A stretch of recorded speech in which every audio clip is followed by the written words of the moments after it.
ജനിക്കുന്നത് മുതൽ മരിക്കുന്നത് വരെ എല്ലാവരുടെ ലൈഫിലും ഒരു സമയമുണ്ട്. We call it as Ramachan അത് ഇംഗ്ലീഷിൽ പറയട്ടെ. That's life. എന്താ പറയുന്നത്, നമ്മൾ ജീവിതം എന്ന് അതിനെ പറയൂ അല്ലേ. സോ കം ക്ലോസർ, നമുക്കിനി 1-on-1 ആയിട്ട് സംസാരിക്കാം. ഹലോ എക്സാമിനർ ഫാമിലി, ഞാൻ നിങ്ങളുടെ ഹരിസാറാണ്. ഇന്ന് ചെറിയൊരു കാര്യം പറയാൻ വേണ്ടിയിട്ട് വന്നതാണ്. ചെറിയൊരു ചോദ്യം ചോദിക്കാൻ വേണ്ടി വന്നതാണെന്ന് പറഞ്ഞാൽ കുറച്ചും കൂടെ ഭംഗിയായിരിക്കും. വേറെ ഒന്നുമല്ല, വാട്ട്സ് യുവർ ഡ്രീം? നിങ്ങൾ എന്താണ് നിങ്ങളുടെ സ്വപ്നം? സാർ, ഒരുപാട് പേര് ഞങ്ങളോട് ചോദിച്ചിട്ടുണ്ട്, എന്താണ് നിങ്ങളുടെ സ്വപ്നം, എന്താണ് നിങ്ങളുടെ ആംബിഷൻ എന്ന് പറഞ്ഞാൽ ഒരുപാട് പേര് ചോദിച്ചിട്ടുണ്ട്. സാറിന് ചോദിക്കാൻ പോകുന്നത് അതല്ല, നിങ്ങളോട് സാറിന് ചോദിക്കാനുള്ളത് what's your dream right now. ഇപ്പം നിങ്ങളുടെ സ്വപ്നം എന്താണെന്നുള്ളത് കുറേ പേര് ഓൾറെഡി ചിന്തിച്ചിട്ടുണ്ടാവും. എക്സാമിന്, ഓണം എക്സാം ആയിക്കോട്ടെ, ക്രിസ്മസ് ആയിക്കോട്ടെ, മോഡൽ ആയിക്കോട്ടെ, പബ്ലിക് എക്സാം ആയിക്കോട്ടെ, അതിന് ഫുൾ A+ വാങ്ങിക്കുക അല്ലെങ്കിൽ ഫുൾ മാർക്ക് മേടിക്കുക എന്നുള്ളത് മാത്രമാണ് നിങ്ങളുടെ ഇപ്പോഴത്തെ dream.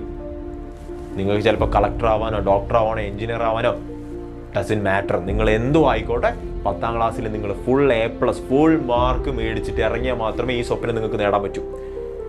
So what's your dream now? Full A+, നല്ല മാർക്ക് മേടിക്കുക. എക്സാംസിന് ഇനി വരാൻ പോകുന്നത്, ചിലപ്പോൾ നിങ്ങൾ ഈ വീഡിയോ കാണുന്നത് ഓണം എക്സാമിന് തൊട്ട് മുന്നേ ആയിരിക്കാം, ക്രിസ്മസ് എക്സാമിൻ്റെ ടൈമിനായിരിക്കാം, പബ്ലിക് എക്സാമിൻ്റെ ടൈമിനായിരിക്കാം. It's okay. നിങ്ങൾ ഈ വീഡിയോ കണ്ടിട്ടുണ്ടെങ്കിൽ എവിടെ നിന്ന് നിങ്ങൾ കാണുന്നോ അവിടെ മുതൽ നിങ്ങൾ ശരിക്കും എന്താണ് നിങ്ങളുടെ ലൈഫിൽ ഡ്രീം എന്ന് നിങ്ങൾ മനസ്സിലാക്കാൻ തുടങ്ങും. മക്കളെ, ലോങ് ടൈമിലുള്ള ഡ്രീംസ് നല്ലതാണ്, മോശമെന്ന് സാറ് പറയില്ല. പക്ഷേ സെറ്റ് എ ഡെഡ് ലൈൻ. നിങ്ങളെ മുന്നിലുള്ള ഒരു സാധനമുണ്ട്, അതിനെ നിങ്ങൾക്ക് മറികടക്കാൻ പറ്റുന്നുണ്ടോ എന്നുള്ളത് നിങ്ങൾ ആദ്യം തീരുമാനിക്കുക. എവിടെ നിങ്ങൾ അങ്ങനെ തീരുമാനിക്കുന്നോ അവിടെ നിങ്ങൾക്ക് വിജയം ഉണ്ടാവും. മനസ്സിലായില്ലേ എങ്ങനെയാണെന്നുള്ളത്? അപ്പോൾ ഇത്രയും ആലോചിച്ചാൽ മതി. കുറേ പ്രശ്നങ്ങളുണ്ടാവും അല്ലേ. What stopping you from achieving that dream എന്ന് ചോദിച്ചു കഴിഞ്ഞാൽ, സാർ ഒരുപാട് പ്രശ്നങ്ങളുണ്ട് എൻ്റെ ഡ്രീം അച്ചീവ് ചെയ്യാൻ വേണ്ടിയിട്ട്.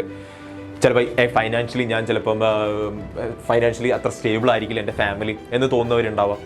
അല്ലെങ്കിൽ ചിലപ്പോൾ എനിക്ക് ലാപ്ടോപ്പോ ഫോണോ ഓൺലൈനായിട്ട് പഠിക്കാനുള്ള സൗകര്യം ഇല്ല, ബാച്ചിൽ ചേർന്ന് പഠിക്കാനുള്ള അത്രയും പൈസ ഇല്ല. പക്ഷെ നിങ്ങൾ ചിന്തിച്ച് നോക്കേണ്ട കാര്യമുണ്ട് മക്കളെ, അതൊക്കെ യഥാർത്ഥത്തിലുള്ള പ്രശ്നങ്ങളാണോ? അല്ല, നിങ്ങളുടെ പ്രശ്നം ഇവിടെയല്ല, ഇവിടെയാണെന്ന് സാർ പറയും. എന്താ അങ്ങനെ പറയാൻ കാരണം? നിങ്ങൾക്ക് ബുദ്ധി ഇല്ലായ്ക്ക് കുറവോ ബുദ്ധി കൂടിയതിൻ്റെ ഒന്നുമല്ല. Mind set is the problem.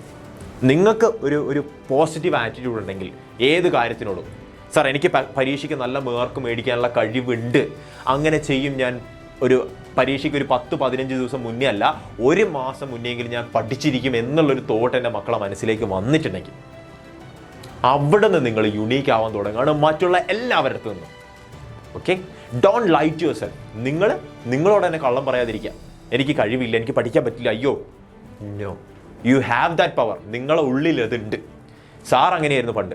Sir വിചാരിക്കും, അയ്യോ എനിക്ക് പഠിക്കാൻ പറ്റില്ല, കുറേ പഠിപ്പികൾ വേറെ കുറേ പഠിപ്പിക്കുന്നുണ്ട്, ഭയങ്കര ഫുൾ 100 ഔട്ട് ഓഫ് 100 ഒക്കെ വാങ്ങുന്ന ഒരുപാട് പേരുണ്ട്, ഞാൻ പഠിച്ചാൽ എനിക്ക് അത്ര എത്താൻ പറ്റില്ല എന്നൊക്കെ ചിന്തിച്ചിരുന്ന ഒരു കാലം സാറിനുണ്ടായിരുന്നു, പഴയ കാലം. പക്ഷെ അല്ല, അതൊന്നും അല്ല യഥാർത്ഥത്തിലുള്ള റീസൺ. നിങ്ങളുടെ മൈൻഡ് സെറ്റ്, നിങ്ങൾക്ക് പഠിക്കാൻ പറ്റുമെന്നുള്ളത്, നിങ്ങൾക്ക് അച്ചീവ് ചെയ്യാൻ പറ്റുമെന്നുള്ളത് ഏറ്റവും ഇമ്പോർട്ടൻ്റ് ആയിട്ടുള്ളൊരു കാര്യമാണെന്ന് നിങ്ങളെന്ന് തിരിച്ചറിയുന്നോ അവിടെ മുതൽ നിങ്ങളുടെ ഫയർ ഇഗ്നൈറ്റ് ആവാൻ തുടങ്ങും. ചെറിയ സ്പാർക്ക് ഉണ്ടാവില്ല നിങ്ങളുടെ ഉള്ളിൽ. ചിലപ്പോൾ ഈ സാർ ഇത് പറയുമ്പോൾ ചിലപ്പോൾ നിങ്ങൾക്ക് മനസ്സിലെ ആ ഒരു സ്പാർക്ക് ഇങ്ങനെ കത്തിക്കൊണ്ടിരിക്കുന്നുണ്ടാവും. നിങ്ങളതിനെ, സാറല്ല, നിങ്ങളതിനെ എങ്ങനെ ഊതി ഒരു തീയാക്കി മാറ്റിയിട്ട്, ഒരു എനർജി ആക്കി മാറ്റിയിട്ട് നിങ്ങൾക്ക് എങ്ങനെ പരീക്ഷയ്ക്ക് മാർക്ക് മേടിക്കാൻ പറ്റും. നമ്മുടെ ഉള്ളിൽ, എല്ലാവരുടെ ഉള്ളിൽ ഊർജ്ജമുണ്ട്, എനർജി ഉണ്ട്. നമ്മൾ ബയോളജി പഠിച്ചിട്ടുണ്ട്, മൈറ്റോകോൺട്രിയ എന്ന് പറഞ്ഞിട്ടുണ്ടെങ്കിൽ നമ്മൾ പവർ ഹൗസ് ആണ് നമ്മുടെ ഉള്ളിൽ. നമ്മുടെ ശരീരം ഇങ്ങനെ ഊർജ്ജസ്വലനായി നിൽക്കുന്നത് മൈറ്റോകോൺട്രിയയിലുള്ള ഒരു പവർ ഹൗസ് എന്ന് പറഞ്ഞ സാധനം കാരണമാണ്. എല്ലാവരുടെ ഉള്ളിലുണ്ട്. സാറ് പറയുന്നത് ഇമോഷണലി ഉള്ള ഒരു സ്പാർക്കാണ്, നിങ്ങളെ മൈൻഡ് സെറ്റിൽ ഉണ്ടാകുന്ന സ്പാർക്കാണ്. നിങ്ങൾ 100% കൊടുക്കാം, പോരാ, 200% നിങ്ങൾ കൊടുക്കണം. എന്നിട്ട് തോറ്റുപോട്ടെ എന്ന് വിചാരിക്കണം. ഓക്കെ, നിങ്ങൾ 200% കൊടുക്കുക, അവിടെ നിങ്ങൾ വിജയിക്കും, ഉറപ്പാണ്. അവിടെ തോൽവി എന്ന് പറഞ്ഞുള്ളൊരു കോൺസെപ്റ്റ് അവിടെ ഉണ്ടാവും പോകില്ല പിന്നെ. ഓക്കെ, അവിടെ നിങ്ങൾ എന്താക്കുക, നിങ്ങൾ പഠിക്കുക. നിങ്ങൾ ചിന്തിക്കുന്നുണ്ടാവും, വേറൊരാൾക്ക് നല്ല മാർക്ക് കിട്ടി, 80ൽ 72 മാർക്ക് അവന് കിട്ടി, എനിക്ക് 71 ഉള്ളൂ, അയ്യോ. നോ, അവിടെയാണ് നിങ്ങളെ മൈൻഡ് സെറ്റ് വർക്ക് ചെയ്യേണ്ടത്. ഓക്കെ, എനിക്ക് 71 ഉള്ളൂ, അടുത്തതിന് എനിക്ക് 78, 79 വാങ്ങിക്കണം എന്നുള്ളൊരു മൈൻഡ് സെറ്റ് ഉണ്ടാവണം. ആരെയും കുറ്റം പറയാനോ ആരോട് അസൂയ തോന്നാനോ ജലസി തോന്നാനോ ഒന്നുമല്ല സാറ് പറയുന്നത്, അങ്ങനെ തോന്നാനും പാടില്ല. നിങ്ങൾക്ക് ഉണ്ടാവേണ്ട ഒരു സാധനമുണ്ട്. നിങ്ങൾക്ക് ഓക്കെ 72, 71, ഞാൻ എന്നോട് തന്നെ കോമ്പറ്റ് ചെയ്യുന്നത്, അവനോടല്ല. അടുത്തതിന് എനിക്ക് 71 വേണ്ടത്, 78 വേണം. എന്നോട് തന്നെ എനിക്കൊരു സെറ്റ്, ഒരു ബാർ നിങ്ങൾ ഫിക്സ് ചെയ്യാം. അതിന് താഴെ ഞാൻ ഒരിക്കലും പോകില്ല. ആ ഒരു മാർക്ക് കിട്ടിക്കഴിഞ്ഞാൽ ഇപ്പം എനിക്കൊരു 80-ൽ ഒരു 75 മാർക്ക് കിട്ടി, പിന്നെ ഞാൻ 75-ന് താഴെ ഒരു കാരണവശാലും പോയില്ല. ഞാൻ എൻ്റെ ഒരു ഒരു സ്റ്റാൻഡേർഡ് സെറ്റ് ചെയ്തു. ഓക്കെ, ആ ഒരു സംഭവമാണ് ഏറ്റവും ഇമ്പോർട്ടൻ്റ് ആയിട്ടുള്ള കാര്യം. നിങ്ങളെ തന്നെ മൈൻഡ് സെറ്റ് സെറ്റ് ചെയ്യാം. ഇപ്പം നിങ്ങൾ ചിന്തിക്കും 5 to 10 years down the line, നിങ്ങളൊരു 5-10 വർഷം കഴിഞ്ഞിട്ട് നിങ്ങളെ ഫ്രണ്ടിനെ നിങ്ങൾ കാണാം, ഹീസ് വെരി സക്സസ്ഫുൾ. നിങ്ങൾ നോക്കുമ്പോൾ നിങ്ങൾ അത്രയും ലെവലിൽ അവൻ്റെ അത്രയും ലെവലിൽ നിങ്ങൾക്ക് എത്താൻ പറ്റുന്നില്ല എന്ന് വിചാരിക്കാം. എന്തായിരിക്കും അവസ്ഥ? നിങ്ങൾ ഒരേ വിഷയം പഠിച്ച്, ഒരേ സബ്ജക്റ്റ് പഠിച്ച്, ഒരേ എക്സാം എഴുതി, ഒരേ ടൈമിൽ എഴുതിയിട്ട് പാസ്സായവരാണ് ചിന്തിക്കുക 10ാം ക്ലാസ്സിൽ. 10 കൊല്ലം കഴിഞ്ഞിട്ട് അവൻ എവിടെ നിൽക്കുന്നു, നമ്മളെവിടെ നിൽക്കുന്നു ചിന്തിച്ച് നോക്കുക. എല്ലാവരെ കൊണ്ടും പറ്റും. നിങ്ങളെ കൊണ്ട് സാധിക്കുന്നു പറഞ്ഞാൽ നിങ്ങളെ കൊണ്ട് സാധിച്ചിരിക്കും. നിങ്ങളുടെ മൈൻഡ് സെറ്റാണ് പ്രശ്നം. നിങ്ങൾക്ക് വേണ്ട പഠിക്കേണ്ട, ഇന്ന് ഫുട്ബോൾ കളിക്കുക, ഇന്ന് ക്രിക്കറ്റ് കളിക്കുക, ഒന്നും ഒഴിവാക്കണം എന്നല്ല സാറ് പറയുന്നത്. എല്ലാം വേണം, പക്ഷേ പഠിക്കുമ്പോൾ പഠിച്ചിരിക്കണം. നിങ്ങൾക്ക് എക്സാമിൻ്റെ ടൈമിൽ നിങ്ങൾ പഠിച്ചിരിക്കണം, നിർബന്ധമാണ്. അത് വളരെ വളരെ നിർബന്ധമായിട്ടുള്ള കാര്യമാണ്. അങ്ങനെയാണ് ഈ മക്കളെ നിങ്ങൾ നിർബന്ധമായിട്ടും ലൈഫ് നിങ്ങളുടെ മുന്നിലേക്ക് 2 ഓപ്ഷൻ വെച്ച് തരും. ഇപ്പോൾ സാറിൻ്റെ അനുഭവം പറഞ്ഞുതരാം. സാറ് ഒരു കടയിൽ ചെന്നിട്ട് സാറിന് ഭയങ്കര ഇഷ്ടമുള്ളൊരു സാധനം വാങ്ങിക്കാൻ വേണ്ടി നോക്കുകയാണ്. സാർ അതിൻ്റെ MRP എടുത്ത് നോക്കി, കുറച്ച് കാലം മുന്നെയാണ്. MRP എടുത്ത് നോക്കി, നോ, സാറിനെ കൊണ്ടാവില്ല. സാർ അത് അവിടെ തിരിച്ചു വെച്ചു. സാറിന് ഏറ്റവും ആഗ്രഹിച്ച് വാങ്ങിക്കണം, അത്രയും ഒരു മനസ്സിലിങ്ങനെ തോന്നിയൊരു സാധനമായിരുന്നു. പക്ഷേ അത് MRP കണ്ടപ്പോൾ സാർ അവിടെ വെച്ചു. പറ്റൂല, സാറിനെ കൊണ്ട് താങ്ങാനാവുന്നതിൽ അപ്പുറമായിരുന്നു അതിൻ്റെ പ്രൈസ്. രണ്ടാമത്തെ ഒരു ഓപ്ഷൻ ഉണ്ട്, സക്സസ്ഫുൾ ആയപ്പോൾ സാറിപ്പോൾ ചെന്നിട്ട് സാറിന് ഇഷ്ടമുള്ള സാധനം നോക്കുകയാണ്. MRP സാറ് നോക്കാറില്ല. ഇഷ്ടമുണ്ടോ, അതിപ്പോൾ ഫുഡാണെങ്കിൽ അത് കഴിക്കാൻ തോന്നിയോ കഴിച്ചിരിക്കും, വേറെ ഒന്നുമില്ല. നിങ്ങളെപ്പോൾ നിങ്ങളുടെ ലൈഫിൽ സക്സസ്ഫുൾ ആവുന്നോ അപ്പം നിങ്ങൾക്ക് ഈ ഒരു ഇമ്പോർട്ടൻസ് മനസ്സിലാവും. ലൈഫ് നിങ്ങളുടെ മുന്നിൽ 2 ഓപ്ഷൻ തരാൻ പോകുന്നത്, ഒന്ന് സക്സസ്ഫുൾ ആവുക, അല്ലെങ്കിൽ നിങ്ങൾ MRP നോക്കിയിട്ട് നിങ്ങളുടെ ജീവിതകാലം മൊത്തം നിൽക്കുക. ഇനി മുതൽ നിങ്ങൾ എന്ത് ചെയ്യുക, അങ്ങനെ തന്നെ ജീവിക്കുക. ഓക്കെ, സാറ് പറയുന്നത് അങ്ങനെ വലിയ ചിലവും കാര്യങ്ങളാക്കാനെന്നല്ല പറയുന്നത്. നിങ്ങൾക്ക് ആ ഒരു സാധനം, ഓക്കെ, സാറിൻ്റെ ഒരു ഫ്രണ്ട് പറഞ്ഞ് കേട്ടിട്ടുണ്ടായിരുന്നു, ഗൂഗിൾ പേ ടിങ് അടിക്കാണ്ടിരിക്കുന്ന സമയം ഉണ്ടാവുന്നാത്ത അത്രയും കാലം അടിപൊളിയായിട്ട് നിൽക്കണം എന്നുള്ളത്. അപ്പം അടിപൊളിയായിട്ട് നിങ്ങൾക്ക് അങ്ങനെ ഒരു മൈൻഡ് സെറ്റ് ഉണ്ടായി കഴിഞ്ഞാൽ നിങ്ങളുടെ മുന്നിലേക്ക് വരുന്ന കുറച്ച് ഓപ്ഷൻസ് ഉണ്ട്. ഇതിനെ സ്റ്റോപ്പ് ചെയ്യുന്ന കുറച്ച് കാര്യങ്ങളുണ്ട്. അതിനെ ഓവർകം ചെയ്യാൻ വേണ്ടിയിട്ടുള്ള കുറച്ച് കാര്യങ്ങൾ കൂടെ സാർ പറഞ്ഞുതരാം. ഒന്നാമത്തത്, നിങ്ങൾ എന്ത് ചെയ്യുക, സെറ്റ് എ ഡെഡ് ലൈൻ. നിങ്ങളുടെ മുന്നിൽ ഇപ്പോൾ ഓണപരീക്ഷയാണ് മുന്നിൽ വരുന്നതെങ്കിൽ, അല്ലെങ്കിൽ ക്രിസ്മസ് പരീക്ഷയാണ് മുന്നിൽ വരുന്നതെങ്കിൽ അത് നിങ്ങളെ ഡെഡ് ലൈനായിട്ട് വെക്കുക. പഠിക്കുക, കിടിലമായിട്ട് പഠിക്കുക, വേറെ ഒന്നും നോക്കാനില്ല. നിങ്ങൾ ഇമ്പോർട്ടൻ്റ് ആയിട്ട് നിങ്ങൾ പഠിച്ചെടുക്കുന്ന ഓരോ വിഷയങ്ങളും ഓരോ ചാപ്റ്റേഴ്സും നിങ്ങളുടെ മനസ്സിലേക്ക് ആഴ്ന്നിറങ്ങണം. അവസാനം പബ്ലിക് എക്സാമിന് നിങ്ങൾക്കത് വെറും റിവൈസ് ചെയ്യാൻ വേണ്ടി മാത്രമായിരിക്കണം. ആ ഒരു ലക്ഷ്യത്തോടെ നിങ്ങൾ നിൽക്കണം. ഓക്കെ, അപ്പോൾ ആ ഒരു മൈൻഡ് സെറ്റ് വരിക. നിങ്ങൾ പഠിക്കുമ്പോൾ പോർഷനായിട്ട് പഠിച്ചാൽ മതി, എല്ലാം കൂടെ ഒരുമിച്ചെടുത്ത് പഠിക്കണമെന്നില്ല. ആപ്പിൾ ഒരുമിച്ചെടുത്ത് തിന്നണം എന്നല്ല സാറ് പറയുന്നത്. ആപ്പിളിനെ മുറിച്ച് തിന്നുക. നിങ്ങൾ പഠിക്കുന്ന ചാപ്റ്ററിനെ മുറിച്ച് പഠിക്കുക. അവിടെ നിങ്ങൾ വിജയിക്കും മക്കളെ, ലൈഫിൽ ഉറപ്പാണ്. രണ്ടാമത്തെ ഒരു കാര്യമുണ്ട് മക്കളെ, നിങ്ങൾക്ക് ഒരു കാര്യം നിങ്ങൾ പറഞ്ഞു, സെറ്റ് എ ഡെഡ് ലൈൻ എന്നുള്ള സാധനം നിങ്ങൾ കേട്ടെന്ന് മനസ്സിലാവുന്നു. രണ്ടാമത്തെ ഒരു കാര്യം വന്നു കഴിഞ്ഞാൽ നിങ്ങൾ മനസ്സിലാക്കേണ്ട ഒരു കാര്യമുണ്ട്, don't compare your self with others. Sir നേരത്തെ പറഞ്ഞ അതേ കാര്യം, നിങ്ങൾ വേറൊരാളെ വെച്ചിട്ട് നിങ്ങൾ കമ്പയർ ചെയ്യാൻ പാടില്ല. ഇത് പാരൻസ് കാണുന്നുണ്ടെങ്കിൽ, രക്ഷിതാക്കളോട് സാറിന് പറയാനുള്ളത്, എൻ്റെ മക്കൾ ഇത് വേണമെങ്കിൽ വീഡിയോ ഈ ഭാഗം എത്തുമ്പോൾ നിങ്ങൾ പാരൻസിനൊന്ന് കാണിച്ചു കൊടുക്കുക.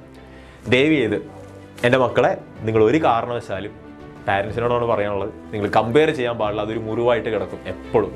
അതുകൊണ്ട് ഒരു കാരണവശാലും കമ്പയർ ചെയ്യരുത്. ചിലപ്പോൾ അങ്ങനെ ചെയ്ത് കഴിഞ്ഞാൽ ഒരു പക്ഷേ ചിലപ്പോൾ അവൻ പഠിച്ച് മാർക്കൊക്കെ മേടിച്ചായിരിക്കും, പക്ഷേ ആ ഒരു മുറിവ് എപ്പോഴും മനസ്സിൽ കിടക്കുന്നുണ്ടാവും. ഓക്കെ, ഒരു കാരണവശാലും മക്കളെ വേറൊരാളെ വെച്ചിട്ടോ, വേറൊരു കുട്ടിയെ വെച്ചിട്ടോ, വേറൊരാളെ വെച്ചിട്ടോ, വേറൊരു ഒബ്ജക്റ്റ് വെച്ചിട്ടോ ഒന്നും നിങ്ങൾ എന്ത് ചെയ്യുക, കമ്പയർ ചെയ്യാൻ പാടില്ല. ഓക്കെ, ഒന്നിനെ കൊണ്ട്. രണ്ടാമത്തെ കാര്യം. മൂന്നാമത്തെ കാര്യം, ഫോക്കസ് ചെയ്യുക. നിങ്ങൾ ഓക്കെ, ഫോക്കസ് ചെയ്യാന്ന് വെച്ചിട്ടുണ്ടെങ്കിൽ ഇത്രയേ ഉള്ളൂ. വേറെ ഒരു നിങ്ങളെ ചുറ്റുപാടത്തെ പല കാര്യങ്ങളും നടക്കുന്നുണ്ടാവും. നിങ്ങൾ ഡസൻ മാറ്റർ, നിങ്ങൾ അതൊന്നും നോക്കാനേ പാടില്ല, ചിന്തിക്കാനേ പാടില്ല. നിങ്ങളെ ബുക്കും നിങ്ങൾ മാത്രമായിരിക്കണം പരീക്ഷയ്ക്കെത്തുമ്പോൾ. അതുമാത്രമേ നിങ്ങളെ രക്ഷിക്കാൻ പോകുന്നുള്ളൂ. സ്വാഭാവികമായിട്ട് നിങ്ങൾ പഠിക്കുക, വേറൊന്നും നോക്കാനില്ല. Focus on yourself. കിടിലമായിട്ട് നിങ്ങൾക്ക് പരീക്ഷയ്ക്ക് മാർക്ക് മേടിക്കാൻ പറ്റും, സാറ് ഗ്യാരണ്ടിയാണ്. ഓക്കെ, അപ്പോൾ ഇത് ലാസ്റ്റ് ഒരു കാര്യം കൂടെ പറഞ്ഞിട്ട് സാറ് പോവാണ്. സ്മൈൽ. ലൈഫിൽ എല്ലാവരോടും ചിരിക്കുക. ആരോടും നിങ്ങൾ കലിപ്പ് വെച്ച് നിൽക്കേണ്ട കാര്യമൊന്നുമില്ല. നിങ്ങൾ സ്മൈൽ ചെയ്യുക, ചിരിക്കുക, പോസിറ്റീവ് ആറ്റിറ്റ്യൂഡ് ആവുക. നിങ്ങളോട് ചിലപ്പോൾ നിങ്ങൾക്ക് ഇഷ്ടമില്ലാത്ത ഫ്രണ്ടോ, നിങ്ങൾക്ക് ഇഷ്ടമില്ലാത്ത ടീച്ചേഴ്സോ ഒക്കെ ഉണ്ടാവും നിങ്ങളുടെ സ്കൂളിലും നിങ്ങളുടെ ചുറ്റുവട്ടത്തൊക്കെ ആയിട്ട്. ചിരിച്ചോ, എല്ലാവരോടും ചിരിച്ചോ, നല്ലോണം ചിരിച്ചോ. നിങ്ങൾ ചിലപ്പോൾ എന്താണ് ചിരിമാൻ എന്നൊക്കെ പറഞ്ഞ പേരൊക്കെ വീണായിരിക്കും. പക്ഷേ നിങ്ങളവിടെ ചിരിക്കുന്നുണ്ടെങ്കിൽ നിങ്ങൾ ഉള്ളിൽ തന്നെ നിങ്ങൾ പറയുകയാണ് ഓക്കെ, ഐ എം ഓക്കെ എന്ന് നിങ്ങൾ തന്നെ പറഞ്ഞുകൊണ്ടിരിക്കുക ഓരോ തവണ നിങ്ങൾ ചിരിക്കുമ്പോൾ. ഓക്കെ, ഫൈൻ, അത്രേ പറയാനുള്ളൂ. അപ്പോൾ ഇനി മുതൽ ഇതിൻ്റെ താഴെ നിങ്ങൾ കമൻറ്റ് ചെയ്യുക, sir I will study. I want to study എന്നല്ല, I will study. Okay, want to study എന്നൊക്കെ പറഞ്ഞു കഴിഞ്ഞാൽ ഓ സാർ ഞാൻ പഠിക്കാം എന്നുള്ള സാധനം അതൊന്നുമല്ല. ഐ വിൽ സ്റ്റഡി, ഞാൻ പഠിച്ചിരിക്കും എന്നുള്ളതാണ് നിങ്ങൾ പറയാനുള്ളത്. കൃത്യമായിട്ട് നിങ്ങൾ കമൻറ്റ് ചെയ്യുക. Yes sir I will study എന്നുള്ളവരെന്ത് ചെയ്യാം, കമൻറ്റ് ചെയ്യുക, അടിപൊളിയാക്കുക. നിങ്ങൾക്ക് വേറെ ഒന്നും നോക്കാനില്ല, കുറച്ച് സീരിയസ് ആയിട്ടുള്ള ടോക്കായിപ്പോയി സാറിന് അറിയാം. എനിവേ നിങ്ങൾക്ക് അതിൻ്റെ ഇൻറ്റൻസിറ്റി, അതിൻ്റെ തീവ്രത എത്രത്തോളം ഉണ്ടെന്ന് മനസ്സിലാവാൻ വേണ്ടിയിട്ടാണ് സാർ ഇത്രയും പറഞ്ഞത്. എക്സാംസൊക്കെ വളരെ ഇമ്പോർട്ടൻ്റ് ആണ് നിങ്ങളുടെ ലൈഫിൽ, ഓരോ എക്സാംസും. ഓക്കെ, അതിൻ്റെ ഫസ്റ്റത്തെ സ്റ്റെപ്പായിരിക്കും. നിങ്ങൾ വിചാരിക്കും sir on exam Christmas exam ഒന്നും പബ്ലിക് എക്സാമിൽ റിഫ്ലക്റ്റ് ചെയ്യില്ലല്ലോ. പക്ഷേ മക്കളെ, നിങ്ങൾ ഇവിടുന്ന് ഓരോ ചവിട്ടുപടിയും നിങ്ങൾ കയറുമ്പോൾ ആ അവസാനത്തെ ചവിട്ടുപടി ഉണ്ടല്ലോ പബ്ലിക് എക്സാം എന്നുള്ളത്, ആ പബ്ലിക് എക്സാം ചവിട്ടാനുള്ള ഭാരം, ആ ഒരു എളുപ്പം, ആ ഒരു ഈസിനെസ് നിങ്ങൾക്ക് കിട്ടുമെന്നാണ് പറയുന്നത്. ഓക്കെ, അപ്പോൾ ഓണം ആയിക്കോട്ടെ, ക്രിസ്മസ് ആയിക്കോട്ടെ, മോഡൽ ആയിക്കോട്ടെ, be your best. Okay sir I will study എന്നുള്ളവരെ ലാസ്റ്റ് കമൻറ്റ് ചെയ്യുക, അടിപൊളിയാക്കുക. ഇനിയിപ്പോൾ നിങ്ങൾക്ക് ഇത്രയും പറഞ്ഞ് കേട്ടിട്ടുണ്ടെങ്കിൽ നിങ്ങൾ അതുപോലെ തന്നെ നിങ്ങൾക്ക് ബാച്ചിലും കാര്യങ്ങളൊക്കെ ജോയിൻ ചെയ്യാൻ വേണ്ടിയിട്ടുണ്ടെങ്കിൽ ആ ബാച്ചിലും കാര്യങ്ങളൊക്കെ നിങ്ങൾ ജസ്റ്റ് എന്ത് ചെയ്യുക, നമ്പറിലേക്ക് വിളിച്ച് നോക്കുക. അപ്പോൾ എൻ്റെ മക്കൾക്ക് ഇതുപോലുള്ള ചെറിയ ചെറിയ വീഡിയോസും കാര്യങ്ങളൊക്കെ ആയിട്ട് അവിടെ കിട്ടുന്നതായിരിക്കും. പഠിക്കാനുള്ള എളുപ്പത്തിന് വേണ്ടി അവിടെ കിട്ടുന്നതായിരിക്കും. സ്വാഭാവികമായിട്ട് നിങ്ങൾ അടിപൊളിയായിട്ട് പഠിക്കുക, വേറെ നോക്കാനില്ല. ഐ വിൽ സ്റ്റഡി എന്നുള്ളവർ എന്ത് ചെയ്യുക, ഒരു കമൻറ്റ് ഇടുക, അടിപൊളിയാക്കുക. Happy learning.